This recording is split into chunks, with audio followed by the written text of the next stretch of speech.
Corría el año negativo 9102 del periodo CQNZ, después de Pi. Estaba a punto de extinguirse la civilización en la conocida Edeneter. Bueno, aunque en realidad, si somos técnicos, solo allá y en el otro lado. Antes que nada, debo aclarar quiénes son los responsables de salvar a lo que conozco, y ya verán por qué ocurrió de tal forma. Ellos fueron los principales. Y en esta breve introducción destaco nuestro escenario principal hasta ese momento. Me acuerdo de Ravilov como una ciudad grande, densamente poblada, bastante cuidada y aún así tranquila, dentro de los parámetros de una urbe con mucha gente.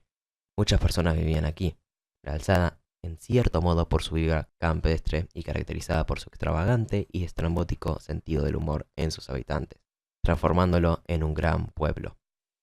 Así y todo, no voy a mentir. Como todas las cosas, tenía un defecto. Había una central nuclear cerca de mi casa. Quien les habla siempre estaba mezclado en la incertidumbre de lo que pasaba allí. Con exactitud, recuerdo entre los transeúntes que deambulaban a mi lado a la tarde-noche de todos los días, una especie de olor nauseabundo que a más de uno le llamaría la atención, como también un clima de aturdimiento y atontamiento perteneciente a los individuos mencionados. Correspondía al comportamiento general entre los últimos, que salían de la central a esa hora, ni un minuto más, ni uno menos, a esa hora puntual. Nunca supe bien qué fue. Pude sacar mis propias conclusiones de tiempo después, no sé si serán erróneas, pero nadie más que yo lo hizo. Siempre me pregunté qué cosas raras harían en cuyo establecimiento. Existía una sala de admisión en su fachada, muy llamativa para mis gustos sencillos y humildes. ¿Acaso particularmente para mí? O a lo mejor, poseía un sentido peculiar y provocativo. Jamás entré. La cuestión en foco me dejó perplejo, atónito. Desde ese día, supe que la central tenía que ver con todo esto. Y no me equivocaba. Lo descubrí, lo predije, lo presentía, parado ahí, observando muy fijo y concentrado. Cabe de decir que sin la ayuda de mis compañeros, todo esto hubiera concluido distinto, sin dudas. Y seguro que no sería lo que soy ahora, de no ser por eso, dubitativo, confuso y para colmo, la preocupación general tampoco aportaba. Pero no nos adelantemos en la trama. Como ya expliqué, comencé a atar los cabos sueltos cuando salí a caminar para tomar aire fresco. De pie, firme, quieto, en una calle cualquiera, surgió como de las cenizas de una ave fénix. Un sujeto que parecía de ficción, aunque era real. Lo vi, pero me escondí de inmediato. En un solo instante, el tipo, flaco, alto, albino, callado, fosforescente y con un color flúor extraño, salió de la nada. De repente, su nombre vino a mi mente, comunicándose conmigo. Se llamaba Excaletor. Ni lo conocía, pero aún así, supe sus designios cuando vinieron a mi mente datos sueltos que me sirvieron para ir armando información, la cual me sería útil próximamente. Al igual que como apareció sin previo aviso, se lo tragó la tierra. Había brotado de la nada misma y desapareció en el vacío. No me inmuté ni siquiera un poco, pero admito que me sorprendí y no gratamente. En definitiva, algo espantoso y demasiado creíble como para volver a vivirlo. Desde atrás alguien me tocó la espalda. Me di vuelta preparado para lo peor. Por suerte era un gran amigo, el Pambero Loquendo. Regresó de un largo viaje y me ponía contento su retorno. Un muchacho jovial, bonachón. No obstante, un correspondido a las sombras. Frustrado verdugo de la sociedad, según mi criterio. Lo había conocido en el crepúsculo del eclipsis. Inteligente, astuto, hablaba lo justo y lo necesario, lo que a mí me venía genial, ya que, teniendo hipoacusia, se vuelve complicado. Él admiraba mi expresión clara y concisa. Apenas un saludo, y en el sitio donde surtía nuestro incomprensible prójimo, la tierra empezó a hundirse. No se partió a la mitad, ni se agrietó en algunas partes. No, nada de eso. Se hundió y dejó una pequeña abertura, con un insignificante pero notable diámetro. Un inimaginable hueco. A partir de ahí, todo estaba a punto de cambiar. Nos dirigimos junto a Pambero hacia el crisol de los astros, un lugar muy recomendado para los que no querían recurrir a la burocracia y necesitaban resolver una situación misteriosa, como nuestro caso.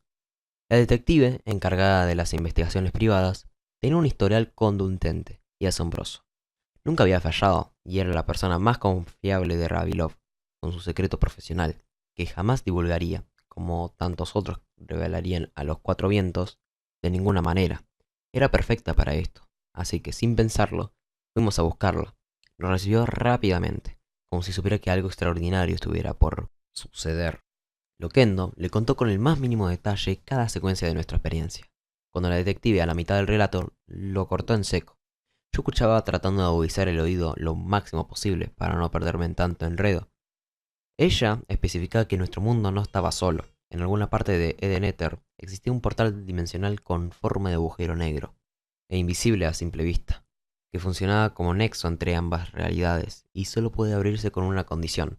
La persona o el ser que quiera concretar el enlace debe estar dispuesto a morir para llevar a cabo el encuentro. Un hallazgo entre los mundos conectados, los cuales son opuestos con probable catástrofe. Aunque podría controlar ese vínculo cuando predisponga, podía manobrear, pero sin poder interferir directamente en las realidades, sino a través de seguidores. Los puntos vinculados de a pares, explicó la detective, se llaman DWI, relacionándose uno con los otros. Había contado que solo conocía dos sujetos capaces de ayudarnos desde el otro lado, trabajando como espías encubiertos. Los contactaban mediante unos dispositivos de bolsillo que imitaban unos intercomunicadores llamados WT, nada más que futuristas, avanzados tecnológicamente. Acompañamos a la detective al punto de convergencia positaria, que le habían sugerido sus contactos desde los WT. Allí esperamos unos minutos después de una intensa caminata hasta este desplazamiento. Lo que pasó luego fue magnífico. Al igual que con Skeletor, de la nada surgieron dos sujetos, con la diferencia de que no fueron engullidos por la tierra. La detective nos presentó a los visitantes. El más pequeño, tanto de edad como de tamaño, era el duende criollo. Sinceramente, nunca había visto a un ser tan estereotipado en la vida real como aquel. Reflexioné sobre mi primera impresión. Alguien muy amistoso, pícaro, sagaz y mal que le pese. Algo inescrupuloso en su proceder. El otro se hacía llamar hechicero. La detective nos comentó su apellido: sabio, prudente, instruido, de profundos conocimientos y calma investigación.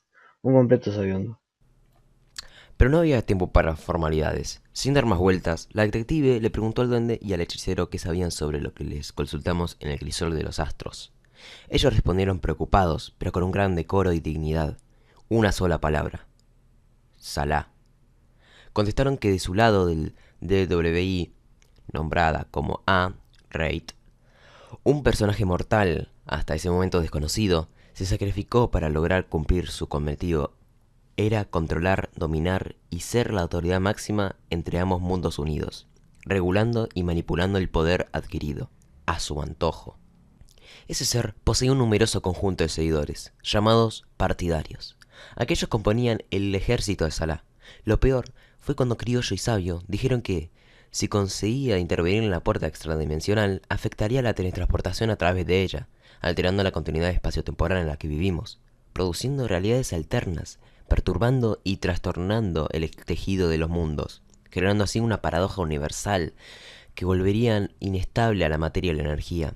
O sea, que no solo nos perjudicaría a nosotros, sino también a Salah, ya que sin el enlace no puede hacer nada. Debíamos hacer algo. Tenemos que hacer algo, decididos a acabar con toda esta locura. Pamero, la detective, y yo le dijimos al duende criollo y al hechicero sabio emprender un viaje hacia A-Rate, precisamente en Nimbos, para atacar a Salah y a su ejército. Pero se negaron absolutamente y nos dijeron que lo mejor era permanecer en Ravilov, Edeneter, esperando a que ellos lleguen a nuestro lado, para que cuando estén por pasar en el agujero negro o de gusano, como quieran llamarlo, este puente colapse al emitir demasiada radiación para soportar la estabilidad necesaria. El gran dilema era si los desastres y las consecuencias causadas por aquel fenómeno podrían llegar a aproximarse más ligeramente de lo calculado, acabando así con todo Ravilov en Edeneter, junto a Nimbos en A-Rate, dentro del DWI, con todos los otros mundos en el universo, desencadenando una catástrofe de magnitudes inimaginables. No quedaba otra que correr ese riesgo para contener la amenaza y mantener el tejido de la realidad como estaba. Fuimos a la central nuclear, cerca de mi morada, en donde Skeletor floreció como una planta y se desvaneció en la faz de la tierra. El hundimiento seguía ahí. Hasta que llegaron, en un segundo pasamos de la calma al total caos. todos corriendo para tratar de escapar, salvarse, y nosotros ahí, parados para enfrentarlo. Aún así, tal y como habían dicho Criollo y Sabio, el puente matriz conector de unión entre ambos mundos de nuestro DWI parecía desplomarse, derrumbarse, y el agujero se hacía cada vez más grande, más amplio, y abarcaba un área mayor. Casi tanto como la zona centro de nuestra ciudad. La muchedumbre enloquecía, no sabían qué hacer, y nosotros solo teníamos una cosa en nuestra mente: liberarnos de Salah. Su ejército quería cruzar a nuestro lado, pero la pérdida de partidarios era casi inevitable, por la variabilidad y la brutalidad del enlace. En la tierra, todo era tragedia de lo enorme, un hueco en el vacío. Un pozo gigante absorbía cosas y también los expulsaba. Supongo yo, esas cosas debían venir desde el otro lado. En ninguna ocasión pude confirmarlo, ni afirmarlo. Las fuerzas de Salah eran nulas, cuando entonces se nos mostró, ahí, frente a frente, sin ningún intermediario, nosotros y él y nosotros. Nadie más. Se había resignado, pero enardecido, encolorizado y furioso. No pudo cumplir su palabra. Se había comprometido a sí mismo que nos someterían en el encuentro, como había subjugado a sus seguidores. Pues al no lograr concretarlo, se decidió por la opción más drástica. Como no pudo controlarnos, entonces nos destruirá. Por lo que, sin ninguna duda, me balancé sobre él, haciendo el último esfuerzo. Y lo último que recuerdo fueron los rostros de la detective, Pambero Loquendo, el duende criollo y el hechicero sabio. Sus caras lo demostraban todo: enojo, tristeza, felicidad, alivio, cansancio. Y antes de la explosión culminante y al final de mi añoranza vivida junto a la nostalgia que tenía, porque sabía que muy probablemente no nos volveríamos a ver, escuché a Skeletor, que cobraba venganza por sus torturas como experimento, cuando Salah lo mató en su último acto de morir. Y cayó. De ahí en más, solo me quedé con un río de lamento y un sonido, un zumbido en el oído. Cuando me desperté, habían pasado 150 años. No escuché más. Ahora me encuentro en Nimbos, Ariet, desde el otro lado. No sé qué será de la vida de mis aliados, pero de una cosa estoy seguro. Sí, soy yo, la Chimbomba, de los aposentos místicos, y protector del DWI, de todas las almas vivientes en nuestros mundos. Los elementos me susurran una sola cosa cuando percibo las vibraciones. Más arriba, Excelsior.